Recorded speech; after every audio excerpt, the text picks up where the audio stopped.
Hello and welcome to Gardening at 58 North. In this video I'm going to be replanting my rubber plant here into this new self-watering pot. So this self-watering pot is actually the identical model to the one that my frangipani is in. The reason this rubber plant needs a new pot is, as you can see, it's quite a large plant. It's about 5 foot tall now, multiple stems, and its existing plant pot is very small.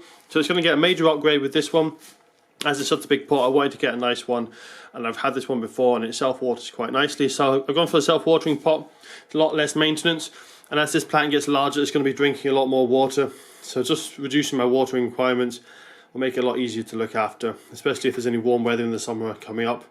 I won't have to water it as often, whereas at the moment I might have to water it every couple of days, and it does take a lot of water as well. So it probably takes, about a litre a week or something like that. It'll take a lot more in the future. So I'll just set this down now and start recording. There is a video before this one if you want to see how I shined up my leaves. I'll put a link in the iCard, or I'll have a link down in the description as well, so you can see how to clean the leaves of a rubber plant and how to get them nice and polished. So as I said, I've used these pots before, and the one I've got previously seemed to work quite well. So I'll just take off the wrapping. It comes with all the usual kind of cardboard and stuff like that. So I'll just remove all these. So the way this self-watering pot works is there's a reservoir on the bottom. This sits on top of it to form the top of the reservoir. What that does is the water, it fills the bottom up with water. This is on top to stop the soil mixing in with the water.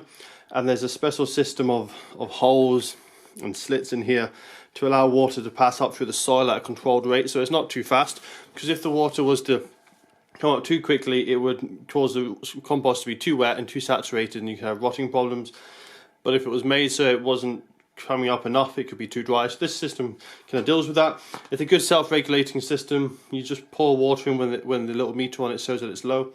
It looks after itself. So that basically pops in the bottom. I've also got a plug here that I need to make sure is well fastened, and it does seem to be nice and secure. That's an overflow that I keep closed as it's indoors. If you have that outdoors, you'd have that open to allow excess rain to flow out. So this comes with its own special substrate. This substrate goes on top of this cover here, and it basically fills in these holes, and it's the intermediary between normal compost and the water. Without this, normal compost will probably soak up too much water, and it is actually possible to grow these plants entirely in this substrate, but it's very expensive, so I've not gone ahead and bought that, and I've not tried it out before, but I might try that in a future video. I might try and get some plants and grow them purely in this substrate.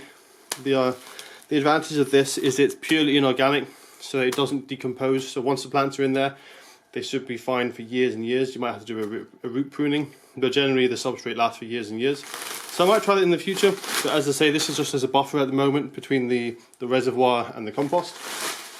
So as part of the self-watering system, there's this pipe that goes into it, and this pipe basically, it measures how much water is left in the reservoir. So I just have to quickly assemble this, and this will let me know when I need to water it. So it's very simple. There's basically a float, and this float goes into the water, which then pushes up this thin piece of plastic. So this goes in like that. The water comes up here, pushes the plastic up, and as this plastic comes up and down, that's basically how it measures the water level. So you can see this here, this basically pops on top, and this is the measuring device.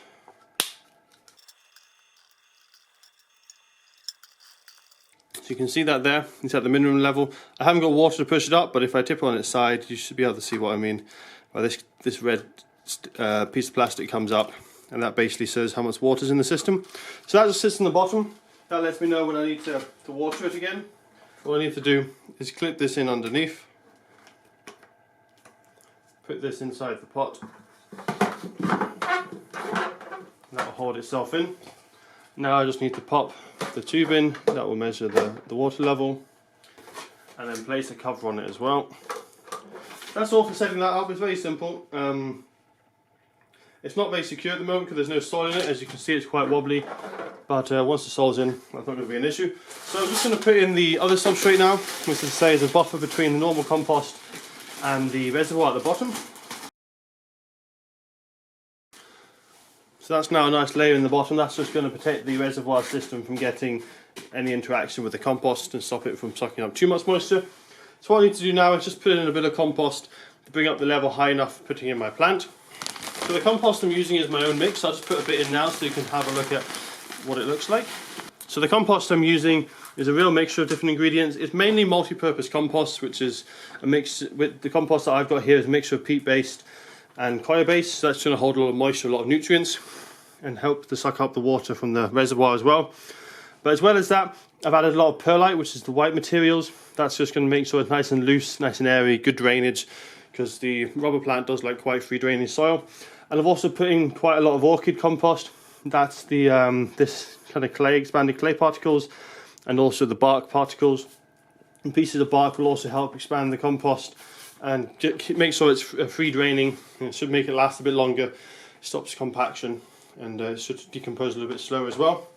So I'm just going to check now the depth that I need to put this compost in at. So I'm just going to get my rubber plant, try and get it out of its original pot. Now this might be a little bit tricky, because it's been in this pot a long time. It's very pot bound, and also it's very top heavy, this plant, so it's going to be very easy for it to fall over. So I'm just going to see if I can knock this out of its pot. Luckily that was quite simple. And sometimes it's going to be really quite tricky to get a plant out if it's a well established plant. So whilst I'm here, I'm just going to have a look at the root system whilst I've got the opportunity. Take off any of these dead leaves at the top. The roots aren't actually too bad. It is spiralling around a little bit, but it's generally not too bad. I'm just going to tease out those ones that have spiraled around the bottom so that they can spread out into the compost a bit more easily, because I don't want them to continue spiraling around. So I'm just going to gently pull them out, tease them out of the position, and then I'm just going to lay them and scatter them around inside the pot. So checking the height there, that's probably about the right height, because I do want to bury it a bit deeper. This plant has actually kind of, the compost has rotted away over the years, and you see that's why some of the roots are exposed now. And also the rubber plants, they regrow roots from the stem very easily. There's a few little area roots starting to form here, which will quickly and easily go into the new compost. So I just want to set it up around about like that. And now, if I'm just careful, I'm going to start feeding in the compost. So this initial stage will be the most tricky stage. The plant's still very top heavy, and there's nothing actually supporting it at the moment. So it's going to be quite difficult with two hands, but I'll do my best to fill in with the compost.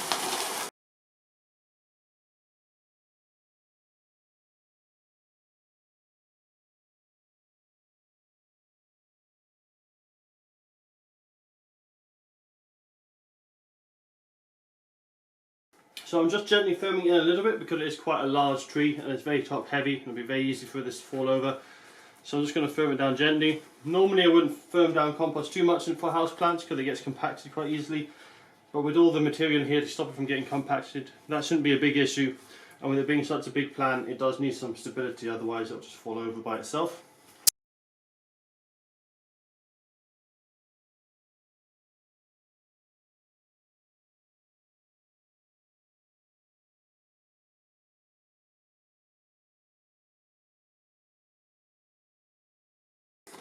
So that's the rubber plant now potted up. As you can see, the pot is much more fitting with the size of the plant. If anything, this could maybe go for a slightly larger pot, because this plant at the moment looks like it's in about the right size of pot. But in a couple of years, when this grows bigger, we'll probably need a bigger pot. But to be honest, I'll run out of space before that happens, because I'll need to prune it and it won't be able to allow it to get that large. Now I'm going to put a stake on it as well. It needs straightening up. As you can see, it kind of goes across to the left, the main stem. There's another stem coming off to the right. I might do some pruning in the future as well. But for now, I'm going to get a bamboo cane. I'm going to try and straighten up this main stem again to make it look a bit more like that. The compost does look like it's quite high in the pot, but once I water this in, it will sink down quite a bit, especially over the next few days as it settles. So that should be about the right level. And keep an eye on it. It might need topping up, but I reckon that should be about the right level. So this is the rubber plant now in its final position. You can see I've straightened it up. What I've done is I've got a large bamboo cane. This was about 2 meters 10, this one, so quite a sizable one. I went for the thickest I could find as well, and it's really straightened it up quite well. You can see it's a nice straight shape now. It does come off to the side a little bit. What I have done is I have tied this one in slightly, just to give it a more compact shape, because that one was coming out almost to the windowsill there, and it's also poured it up as well. And then these top two branches, I'm not sure what I'm going to do with them yet. I could, if I really wanted to, I could tie this one straight into the rest of the bamboo cane, but that would really lift it right up, probably quite close to the ceiling. I don't want to get it too close to the ceiling yet, otherwise I'll have to prune it. Same with these side shoots here. I'm not sure what I'm going to do with them. I'll just leave them for now, let them grow a bit. I will be rotating this plant round soon because most of the branches have been growing towards the light. When I rotate it round, it will look a little bit odd because the leaves won't be all facing in the same direction. They'll be facing away from the light, away from where people are looking at it. But the leaves should reorientate slowly over time. So I'll just say a bit more about the pot. The other reason I went for this self-watering pot is it has a 6 litre reservoir. It's actually the same as my frangipani pot, and I find with a 6 litre reservoir of water in the bottom, I can leave this for a couple of weeks without having to water it again. So it should do quite well in this pot, and I'm going to put an affiliate link in on Amazon down in the description below, so you can click on there and see if you want to purchase one for yourself or not. So that's it for this video. As I say, I'll give you an update in a few weeks time. Hopefully it'll put on quite a bit of new growth. It should stabilise quite nicely. It's been in here probably about a couple of weeks now since I repotted it. I'm filming this section a couple of weeks after the first one, and when I put the bamboo cane in, it did feel quite solid, so the roots are already starting to grow, but it won't be 100% secure yet. And with the self-watering pot, I'll still have to water it normally for probably another month. It takes a couple of months for the roots from the rubber plant to fully grow into the bottom of the pot where the reservoir is, and until that is done, I'm just going to water it as normal on the top. Once the roots are established, then I can just water it in this every 2 or 3 weeks. That'll be absolutely fine. So as I say, in a few weeks time, I'll give you guys an update. Hopefully it should put on a lot of growth. It's now coming into the summer months. It's late spring at the moment, so in the next few weeks there should be plenty of sunlight, and coming into summer, lots of warmth. We should get some good growth from this plant now that it has enough space for its roots.